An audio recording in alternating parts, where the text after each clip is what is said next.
सभी को नमस्कार। इस लेक्चर में निबंध के सेक्शन में एक इम्पोर्टेंट टॉपिक मैं डिस्कस कर रहा हूँ। हालांकि ये टॉपिक आपका पॉलिटिकल इशू पर है। कल भी मैं एक लेक्चर लिया था पॉलिटिकल इशू पे, जिसमें मैं अच्छे से डिस्कस किया था कि जो इंडियन डेमोक्रेसी से संबंधित जो भी क्वेश्चन यूपीएससी पूछा है या बीपीएससी आगे अगर इस टॉपिक से कुछ क्वेश्चन पूछेगा तो कैसा पूछेगा, तो उसको मैं काफ़ी डिटेल से डिस्कस किया हूँ। उस लेक्चर का भी लिंक जो है ना मैं नीचे प्रोवाइड कर दिया हूँ, आप उसको जाकर देख सकते हैं। इस लेक्चर में पॉलिटिकल बेस्ड इशू का जो भी एसे है उसमें से एक मोस्ट इम्पोर्टेंट मैं चीज़ें दो टॉपिक में डिस्कस कर रहा हूँ आपके सामने। एक तो इलेक्शन को लेके, क्योंकि देखिए अगर आप पॉलिटिकल इशू पर एसे लिखते हैं तो आपको चुनाव पर या जो चुनाव सुधार या क्यों इसकी आवश्यकता है, इसके सामने क्या चुनौतियाँ, या वन नेशन वन इलेक्शन, इस तरह के एसे के लिए आप तैयार रहिए। मे बी इस बार पूछा जा सकता है। और एक आपको हम सेकुलर धर्म व्यवस्था का भी एक बताएंगे कि कैसे उसका भी एसे आप लिख सकते हैं।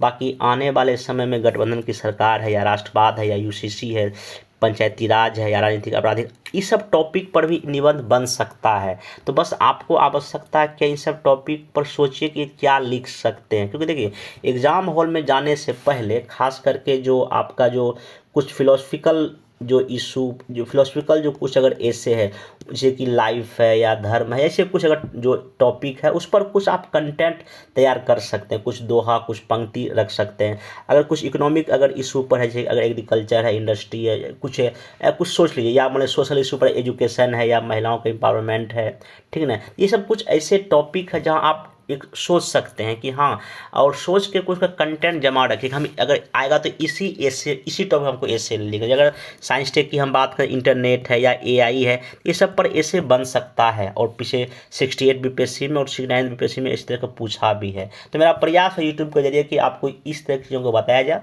आप इसका लाभ उठाइए, बाकी अच्छे से एग्ज़ाम की तैयारी कीजिए। अब आते हैं इसको कि इस टॉपिक में जो पॉलिटिकल इशू में जो आप मैं चुनाव का जो लिया हूँ, तो मैं दो, एक तो वन नेशन इलेक्शन बताऊंगा, चुनाव सुधार बताऊंगा, और एक तीन मैं मोटा मोटी टॉपिक या एशिया को मैं डिस्कस कर रहा हूँ कि कैसे आखिर उसमें क्या क्या कंटेंट आपको डालना है, ठीक ना। चलिए जिसको हम लेक्चर को शुरू करते हैं।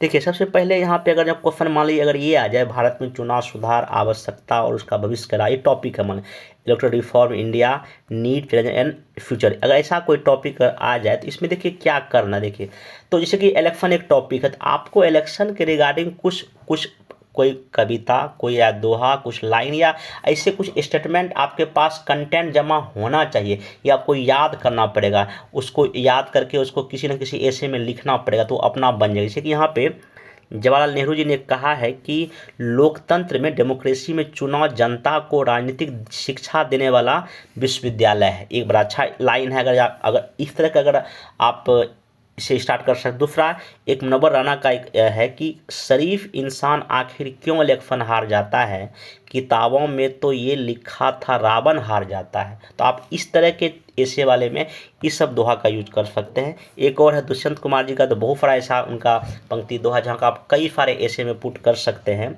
तुम्हारे पाँव के नीचे कोई ज़मीन नहीं, कमाल ये है कि फिर भी तुम्हें यकीन नहीं, बहुत मशहूर है आए जो आप यहाँ, ये मुल्क देखने लायक तो है हसीन नहीं। क्योंकि हमारे देश में अगर आप गांधी जी के सपनों का भारत आप देखेंगे तो चुनावी प्रक्रिया में बहुत सारी विसंगतियाँ हैं।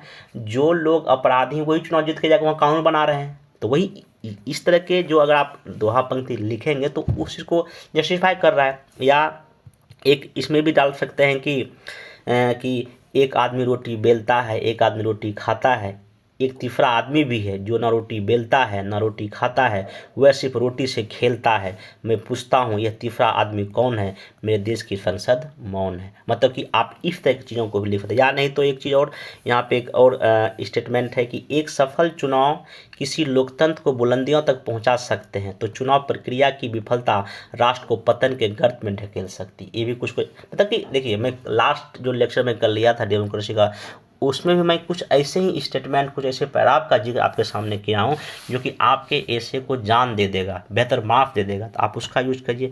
एक और है कि बैलेट की शक्ति बुलेट से कहीं अधिक होती, जो बैलेट पेपर जो चुनाव मतलब चुनाव के यहाँ इंपॉर्टेंस को जो है ना दिखाया गया है। तो ठीक है, अब यहाँ पे ठीक है, आपके पास इतना मोटा मोटी चुनाव को लेकर कंटेंट होना चाहिए, मतलब ये दोहा पंक्ति होना चाहिए। अब चूंकि यहाँ ऐसे का जो मेन थीम तो यही है कि भाई कि भारत में चुनाव सुधार, भारत में क्या चुनाव सुधार है, उसका क्यों नीड है, क्यों चुनौतियां, और क्या भविष्य की क्या राह होनी चाहिए। आपको सिंपल इसमें कोई चुनाव सुधार को लेके कोई भूमिका तैयार कर लेना है। फिर क्यों आप मतलब इसमें जो है ना चुनाव में क्या क्या कमियां हैं, आपको लिस्ट बना लेना है, 5-6 जो भी लिस्ट है। फिर ये क्यों नीड, क्योंकि नीड इसलिए क्योंकि कमियां हैं, तो वही मतलब नीड या कमियां को दिखा देना है, और इसके सामने क्या चुनौतियां हैं, ठीक ना, और आगे क्या होना चाहिए। तो आपको इन सब बातों को जो है इस ऐसे में क्या करना है कर। अब देखिए इसको मैं देखता हूँ इसमें क्या क्या आप इसमें लिख, जैसे कि स्टार्ट कुछ कैसे कर सकते हैं कि जब देश आज़ाद हुआ था, लोकतंत्र की स्थापना देश को नई ऊंचाइयों तक ले जाने के लिए की गई थी। तब देश की बागडोर संभालने वाले नेताओं में नैतिकता की भावना कूट कूट कर भरी थी। देश की राजनीतिक, आर्थिक, सामाजिक प्रगति ही एकमात्र लक्ष्य था, लेकिन वर्तमान राजनीतिक व्यवस्था में ऐसी कई कुरीतियों और समस्याओं का समावेशन हो गया है जिसे निम्न पंक्तियों से व्यक्त किया जा सकता है। हम आज़ाद तो हुए आधी रात को, लेकिन सवेरा अभी तक नहीं हुआ। तो आप देखिए स्टार्टिंग देखिए और बीच में एक पंक्ति का प्रयोग देखिए, ये भी एक ऐसे लिखने का अच्छा तरीका है। तो आप यहाँ से कुछ सीख सकते हैं। आगे यहाँ ले जाते हैं। आप देखिए भारतीय लोकतंत्र की चुनावी प्रक्रिया में विभिन्न प्रकार की राजनीतिक दलों का नियंत्रण, भ्रष्टाचार आम बात हो गई, मतलब ये आप लिख सकते हैं। अब हालांकि मैं यहाँ पे फ्लो चार्ट में बताया हूँ, शॉर्ट में लिखा हूँ, लेकिन आप इसको पैराग्राफ में लिखेंगे। इस बार 69 का मैं कुछ ऐसा कॉपी देखा, बीपीएससी का चेक किया हुआ, जहाँ पे मतलब कि निबंध इस तरह के फ्लो चार्ट में लिखा हुआ, उनको भी 65 मार्क्स मिला। बता आप किस तरह से कॉपी, किस पैटर्न पे बीपीएससी चेक किया, वो तो बीपीएससी ही बता। लेकिन ऐसे में मेरे ख्याल से आपको फ्लो चार्ट इसका बहुत कम यूज करना, जितना हो सके आपको पैराग्राफ ही लिखना। देखिए 800 वर्ड लिखना है ना, मेरा सिंपल फंडा होता है। आप अगर एक पैराग्राफ में 100 वर्ड लिखते तो 8 पैराग्राफ या 9 पैराग्राफ लिख के ख़त्म कीजिए। अगर आप एक पैराग्राफ में अगर मान लीजिए कि आप 80 वर्ड या 90 वर्ड लिखते हैं तो 10 पैराग्राफ में अपने इसे को ख़त्म कर दीजिए। इस तरह के फ्लो चार्ट को इसमें समझाने का आपको बता रहा हूँ, ठीक है। अब यहाँ देखिए क्या क्या समस्या, क्या क्या चुनौतियाँ हमारे देश के चुनाव सिस्टम में थे। पहला तो जातिवाद दिखाइए, वंशवाद दिखाइए, धनबल है, बाहुबल है, अपराधीकरण है, सांप्रदायिकतावाद है, क्षेत्रवाद है, कम मतदान परसेंटेज है, मतदान व्यवहार भी चेंजेज होते रहता है, राजनीतिक पार्टियों को आरटीआई के तहत नहीं लाना, ये भी समस्या है, एक देश एक चुनाव, एक बड़ी मतलब कि सुधार का बात है, ये भी हम विवाद है, चुनाव प्रचार के दौरान हेट स्पीच की भावना है, चुनाव आचार संहिता का सही ढंग से पालन नहीं हो पाता है, चुनाव आयोग की निष्पक्षता पर भी कभी सवाल उठता है, पेड न्यूज़ की बात, ओपिनियन पोल का दिखाइए, चुनाव में सरकारी मशीनरी का दुरुपयोग, ये भी एक समस्या है, राइट टू रिकॉल हमारे देश में नहीं है, और चुनावी फंडिंग, जैसे अभी डोनाल्ड ट्रंप ने भी आरोप लगाया है, तो चुनावी फंडिंग की समस्या, चुनाव में महिलाओं की भागीदारी भी कम, और दल बदल की समस्या है। तो ये सब हमारे चुनावी व्यवस्था का कहीं ना कहीं समस्या है, चुनौतियां है, ठीक ना। अब उपरोक्त समस्या आपने दिखा दिया, इसको देखते हुए अब सुधार के प्रयास क्या क्या हुआ है, आप ये भी डायमेंशन खोलेंगे। जैसे कई समिति गठन, अब ये इसको लिखेंगे पैराग्राफ में, इसमें फिर फ्लो चार्ट आपको समझाने के लिए बता रहा हूँ, ध्यान रखिएगा, ठीक ना। अब इसमें चुनाव आयोग की बात कीजिए, चुनाव आयोग ने क्या सुधार किया, पार्लियामेंट ने क्या सुधार किया है, और सुप्रीम कोर्ट ने क्या सुधार का प्रयास किया है, क्यों को जजमेंट दिया है। अब समिति का नाम, जैसे गोस्वामी समिति ने जो रिपोर्ट दिया है, या वोगरा में बोहरा समिति या इंडियन समिति, इसका दिक्कत है। अब चुनाव आयोग जैसे ईवीएम लाई है, मतदाता फोटो पत्र लाया, मतलब इनिशिएटिव लाया है, उम्मीदवारों का आपराधिक इतिहास देने का विवरण देने का आदेश दिया है, वीवीपीएटी लाया है, ठीक ना। चुनाव खर्च की सीमा को तय, ये चुनाव आयोग का कहीं ना कहीं इनिशिएटिव है इसके रिगार्डिंग में। अब पार्लियामेंट जैसे कि जनप्रतिनिधि एक्ट में संशोधन कई बार किया है, 61 संविधान संशोधन हुआ है, तो ये सब कहीं ना संसद का प्रयास है। और सुप्रीम कोर्ट जैसे नोटा का या आपराधिक उम्मीदवार ब्यौरा देने का, ये सब सुप्रीम कोर्ट का भी जजमेंट है, ठीक ना। तो ये आप प्रयास लिख देंगे। सुधार के प्रयास के बाद अभी भी समस्या बनी हुई है, पार्टी में भ्रष्टाचार के है, नैतिकता का गिरता स्तर है, नेताओं का जाति धर्म पर अभी भी इस्तेमाल हो रहा है, वोट की खरीद फरोख्त की घटनाएं जैसे आप देखेंगे चंडीगढ़ मेयर चुनाव में क्या हुआ, आप वो भी दिखा सकते हैं।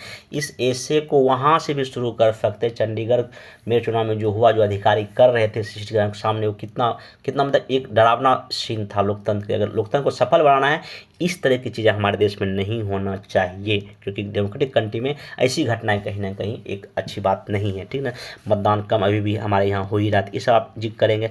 अब यहाँ पे इन सब करने के बाद अब चुनाव प्रक्रिया में कमियों का क्या, अब इसका इम्पैक्ट देखिए, निगेटिव इम्पैक्ट, जैसे कि इसमें संसद की घटती उत्पादकता का जिक्र कर सकते हैं, राजनीतिक कटुता की भावना हो रही, हेट स्पीच का लिख सकते हैं, लोकतंत्र की भावना के खिलाफ ये बातें हैं, जनता के पैसे की बर्बादी हो रहा है, ठीक ना। अब इस सब करने के बाद अब पैराग्राफ में लिखेंगे अब आगे हमको कौन कौन से वो कदम उठाने चाहिए, ये इस प्रकार है। आप इसमें आप दिखाइए पैराग्राफ में कि स्टेट फंडिंग और खर्चे की सीमा का पर प्रभावी कदम उठाना चाहिए, मतदान प्रतिशत को बढ़ावा देना चाहिए, राजनीतिक पार्टियों का आरटीआई में लाना चाहिए, आंतरिक लोकतंत्र लाना चाहिए, चुनावी आयोग में सुधार होना चाहिए। मतलब ये सब बात लिखेंगे पैराग्राफ में, ऐसे टू द पॉइंट ऐसे नहीं लिखेंगे, मैं फिर बोल रहा हूँ, ठीक है ना। ये सब मतलब आपके पैराग्राफ में ये सब बात का जिक्र होना चाहिए, ये सब की एलिमेंट आपके आंसर में होना चाहिए, ठीक ना। वही बात है, एक चीज़ वही अंतिम वही की जो बदलाव आप दूसरों में देखना चाहते हैं खुद में लाइए। मतलब जनता को भी ना यहाँ बदलना पड़ेगा। जो पार्टी सही है, विकास का काम बात करते, उसको वोट देंगे। एक वोट देश की तकदीर बदल सकती है, अतः यहाँ की जनता पार्टी को भी समझना पड़ेगा। ऐसे करके एक अंतिम में आप निष्कर्ष की ओर जा सकते हैं। तो ये अगर जहाँ चुनाव पर अगर कभी कोई टॉपिक आ जाए, इतना अगर कंटेंट आपके पास है, इतना अगर डायमेंशन ब्रेक एग्जाम हॉल में कर दिए 10 मिनट में, और उन सब बातों को एक जगह समेट करके 10-8 पैराग्राफ में अगर लिख दिए, आराम से आप 60+ मार्क्स की उम्मीद कर सकते हैं विद कोटेशन, दोहा पंक्ति। ओके, चलिए अब इसमें जो है ना एक और है, जैसे कि अगर ये अगर टॉपिक आ जाए वन नेशन वन इलेक्शन अगर पूछ दे, देखिए इसको कैसे कैसे आप फ्रेमिंग कर सकते हैं बॉडी पार्ट में क्या या क्या। जैसे कि भूमिका में कोई एक कथन, दोहा, पंक्ति जो ऊपर बताया उसमें से कोई एक आप यूज कर ले जो कि इसको जस्टिफाई करता है, ठीक ना। या आप यहाँ बॉडी पार्ट में पूछें क्वेश्चन आखिर क्या है, चर्चा में क्यों है, किसने क्या किया, मोदी जी ने किया, विधि आयोग ने, नीति आयोग ने कई बार इसको कहा ये होना चाहिए। अभी रामनाथ कोविंद जी की अध्यक्षता में समिति गठन, वहाँ भी सिफारिश आया हुआ है। अब इसमें दिखावें कि ये क्या दिखाता। अब फिर आप लिखा है कि इसका इतिहास आपने इंडिपेंडेंस 1952, 57, 62, 67 में भी चीज़ था, बाद में 69 में एक क्रम टूट गया, गड़बड़ हो गया। आज हालात ये हो गए हैं कि प्रत्येक 2-3 महीने में चुनाव होता है। मतलब ये सब आप लिखेंगे मतलब कि पैराग्राफ में, मैं सिर्फ आपको समझने बता रहा हूँ। अब यहाँ प्रश्न, अब एक क्वेश्चन उठाए, अब यह प्रश्न उठता है कि वन नेशन के सकारात्मक नकारात्मक पहलुओं पर चर्चा करना पड़ेगा, पक्ष विपक्ष में तर्क देखना पड़ेगा, क्योंकि ये टॉपिक है वन नेशन, आपको पॉजिटिव नेगेटिव सारे पक्षों को देखना पड़ेगा, ठीक ना। अब देखिए इसके फेवर में क्या क्या तर्क है, जैसे कि देश के लिए कोई नई बात नहीं है, धन समय का चूँकि खर्चा ज़्यादा होता है उससे बचत होगा, देश हमेशा चुनावी मोड में होता है इससे समय की बर्बादी होती है, चुनाव आयोग का समय बर्बाद होता है, सरकार का, मतदाता का भी और जनता का भी, ठीक ना, मतलब मतदाता कर्मी का भी। चुनाव आचार संहिता 75 दिन तक लगा रहता है, कोई विकास का काम नहीं। मतलब ये सब पैराग्राफ में लिखेंगे। नागरिक और सरकार दोनों के लिए समस्याएं खड़ी होती है, चुनावी भाषण में राजनीतिक कटुता बढ़ती है, जातीय धार्मिक बयान बढ़ती है, उड़ीसा में भी इस तरह के चीज़ें हुआ। तो कहने का मतलब ये है ना, आप ऐसे करके ना कि ये इसलिए ज़रूरी है, क्यों जरूरी, आप ये पक्ष में लिखेंगे। अब इसमें विपक्ष में कि हाँ संविधान में लोकसभा विधानसभा चुनाव करने का कहीं भी ऐसा जिक्र नहीं है, हमको संविधान संशोधन करना पड़ेगा, ठीक ना। लोकसभा विधानसभा कार्यकाल 5 वर्षों का होता है, यदि पहले भंग हो जाए तो फिर क्या होगा, संविधान ढांचा का नुकसान होगा, 356 का प्रयोग हो सकता है बढ़ जाए ज़्यादा, लोकसभा विधानसभा चुनाव के मुद्दे अलग अलग होते हैं, एक बार चुनाव में समस्याएँ खड़ी हो जाए, मतलब गौण हो जाएगा लोकल मुद्दे, संबंधित अड़चन संशोधन करना पड़ेगा। कई तरह का आर्टिकल हमको संशोधन करना पड़ेगा, जहाँ की समिति रिपोर्ट में कहा भी है। धन के व्यय को रोका नहीं जा सकता है, ठीक ना। मानव संसाधन और मतलब भी हमारे पास नहीं, मतलब उतना इंफ्रास्ट्रक्चर नहीं कि एक साथ पूरा आप देश में चुनाव कर लें। जहाँ लोकसभा चुनाव 10-15 चरण में होता है तो एक चरण करने में बहुत दिक्कत होगी ना, उसके बाद इस प्रकार एक देश एक चुनाव लोकतांत्रिक प्रणाली में जहाँ नए नए संभावनाएं के द्वार खोलती है, वहीं यह कुछ चुनौतियों को भी उत्पन्न करती है। ऐसे कुछ लाइन अगर जहाँ लिंक कर पाए ना अपने एसे में तो बेहतर होगा। अतः आवश्यक है सभी दलों से बातचीत हो, लॉजिस्टिक की उपलब्धता हो, अन्य चुनाव सुधार पर बल दिया जाए।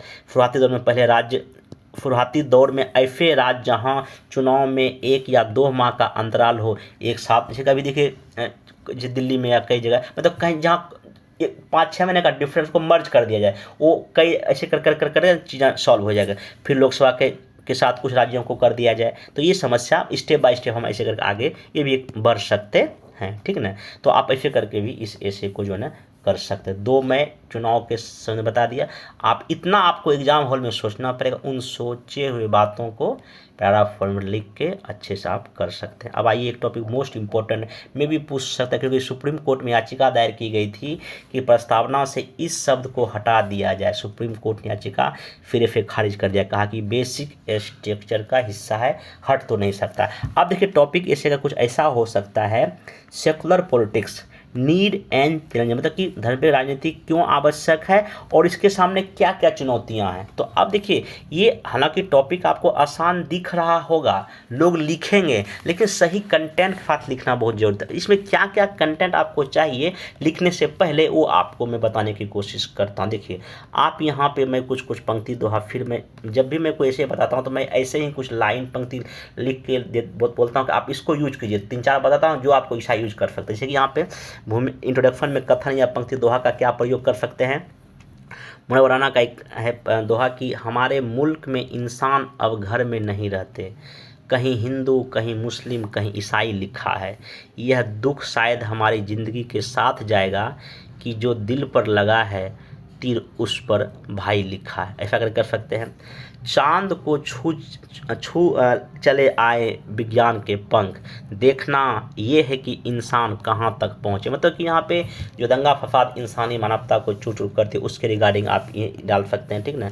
एक और यहाँ पे इसमें कुछ यूज कर सकते हैं, लीलाधर मंडलोई का ये है कविता कि ईश्वर क्या है एक दुकान, कितने धर्मों से अपना सफल व्यवसाय करता है, ईश्वर का धंधा कभी घाटे में नहीं चलता है। तो आप ऐसे भी करके कर सकते हैं। जो हाँ ऐसा आप यहाँ पे लिख सकते हैं। आगे यहाँ पे जो है ना एक और है अदम गोंडवी का, जो है ना हिंदू या मुस्लिम के एहसास को मत छोड़िए, अपनी कुर्सी के लिए जज्बात को मत छोड़िए, गलतियां बाबर की थी जुम्मन का घर फिर क्यों जले, ऐसे नाजुक वक्त में हालात को मत छोड़िए। आप ये जो दोहा पंक्ति अगर आप लिखेंगे तो ऐसे में कुछ ना कुछ जान आएगा। चलिए अब देखिए इसमें क्या करेंगे, तो आप कोई ना कोई इस दोहा पंक्ति से भूमिका लिखिए, मतलब स्टार्ट कीजिए, अब उसको लिंक कीजिए, तब इसमें बताइए कि बॉडी पार्ट में कि सेकुलर धर्म व्यवस्था क्या मतलब है, संविधान में क्या क्या इसके प्रावधान है, प्रीम्बल में या कुछ कोड यूज कर सकते हैं। भारत में जो सेकुलर का कॉन्सेप्ट कब से है, प्राचीन काल से है, बौद्ध धर्म वैदिक काल में, बौद्ध धर्म में, जैन धर्म में, अशोक के समय में, गुप्त काल में, पाल काल में, जहाँ जहाँ हमको दिखाई पड़ता है उसको पैराग्राफ में लिख देंगे। हम अगर आएंगे जब मध्यकालीन भारत में भी, वहाँ आप अकबर में, कृष्णदेव राय के शासनकाल में हमको दिखाई पड़ता है। मॉडर्न हिस्ट्री में आइए 1851 क्रांति में सब लोग मिलकर लड़ाई लड़ रहे हैं, खिलाफत मूवमेंट में हिंदू मुस्लिम एक साथ लड़ाई लड़ रहे हैं। डिवाइड एंड रूल हालांकि ब्रिटिश ने लाया, फिर भी हम लोग उसका प्रभाव पड़ा, लेकिन कहीं ना कहीं हिंदू मुस्लिम एकता गांधी जी के मूवमेंट में दिखाई पड़ती है, ठीक ना। आगे जाके देखिएगा कि विभाजन हुआ, जैसे कमल अवार्ड आया, भारत का विभाजन हुआ धर्म का, ये भी आप यहाँ पे जिक्र कर सकते हैं। आज़ादी के बाद देखिए संविधान बना हमारा, सभी धर्मों को हमने बराबर वैल्यू दिया। 42 संविधान संशोधन इसको जोड़ा भी गया, बेसिक का हिस्सा भी कहा सुप्रीम कोर्ट ने इसको। बट ऐसी कई घटनाएं जैसे 1944 का दंगा हो, या बाबरी मस्जिद का घटना हो, गोधरा कांड हो, मुजफ्फरपुर कांड हो, दिल्ली कांड हो, और भी ऐसे कई सारे कांड है जो कहीं ना कहीं धार्मिकता के कॉन्सेप्ट पर एक जन प्रश्न खड़ा करता है। आप इस सब बात का जिक्र करें।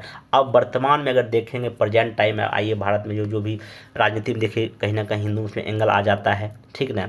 फिर धार्मिक उन्माद, चुनाव में हेट स्पीच हो जाता है, धर्म के नाम पे लोग वोट मांग रहे हैं, मॉब लिंचिंग घटना, लव जिहाद, धर्म परिवर्तन, बुर्का विवाद, संगीत, फिल्म, विज्ञापन में खालिस्तान मुद्दा, 3 तलाक, ऐसे कई सारे इशू कहीं ना कहीं ये धर्मव्यवस्था से ही संबंधित है, ठीक ना। अब ये सब वर्तमान में अब नीड क्यों है, देखिए नीड धर्मव्यवस्था का होना राजनीतिक नैतिकता का विषय है। दुनिया का सबसे बड़ा लोकतंत्र हम हैं, कई धर्मों के नागरिक हमारे देश में रहते हैं, गंगा जमुनी संस्कृति हमारी है, ठीक ना।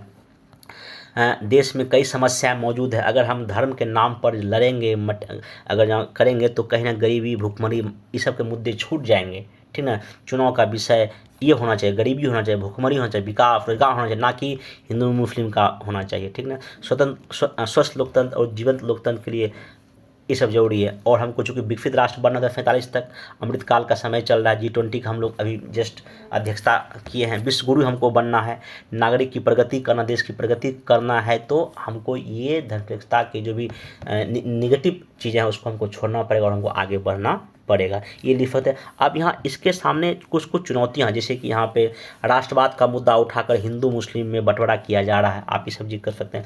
जबकि विभाजन का दंश सभी ने झेला है, आज़ादी की लड़ाई में सभी का योगदान है, मीडिया चौथा स्तंभ होता है, बट अभी ऐसा प्रतीत नहीं होता है। और शिक्षा, बेरोजगारी, गरीबी, वोट बैंक राजनीति, ये सब चीज़ कहीं ना कहीं इसके सामने चुनौती। देखिए जो पढ़े लिखे नहीं हैं उनको धर्म के नाम पे तो सब निगेटिव पॉइंट की ओर ले जाना आसान काम है। पढ़े लिखे लोग तो ऐसा नहीं कर सकते, पढ़े लिखे लोग ऐसा नहीं होता है, ठीक ना। अब इसमें अंतिम वही कि अब निष्कर्ष जब हम आएंगे, क्योंकि ये सब एग्जाम में नहीं लिखना है, ऐसे में ये सब आगे कराने लगे, मैं सिर्फ समझाने के लिए लिख रहा हूँ, ठीक ना। कि सभी राजनीतिक दलों को आपस में बैठकर एक सहमति तैयार, राजनीति में धर्म का प्रयोग ना हो, चुनाव आयोग को इस पर ध्यान देने की क्या है आवश्यकता है, ठीक ना। ऐसे करके एक अंतिम में जो मैं बताया कि दोहा पंक्ति, आप उसको यूज अंतिम में ये वाला आप यूज कर सकते हैं। ऐसे ये हालात अदम गुंडमी का ये अगर अंतिम में लिख देंगे तो चीज़ें जो है ना आपका एक ऐसे बेहतर की ओर जाएगा, ठीक है। तो इसमें मैं कोशिश किया 2 टॉपिक को बताने का, बाकी और भी लेक्चर में पॉलिटिकल इशू पर, इकोनॉमिक इशू पे या फिलोसफिकल तो कैसा बताया भी हूँ, बिहार स्पेशली में सेक्शन सी का मैं बहुत ऐसे कराया भी हूँ, आप उसको भी देख सकते हैं। बाकी अगर आप 70 बीपीएससी मेंस की तैयारी कर रहे हैं और आपको लगता है कि नहीं एसए या जीएस में दिक्कत है, तो 70 बीपीएससी मेंस के लिए बैच चल रहा है, आप नीचे दिए गए नंबर पे पता कर सकते हैं, ठीक ना, और वहाँ ज्वाइन कर सकते हैं। बाकी हम लोग मिलेंगे नेक्स्ट वीडियो में। Thank you.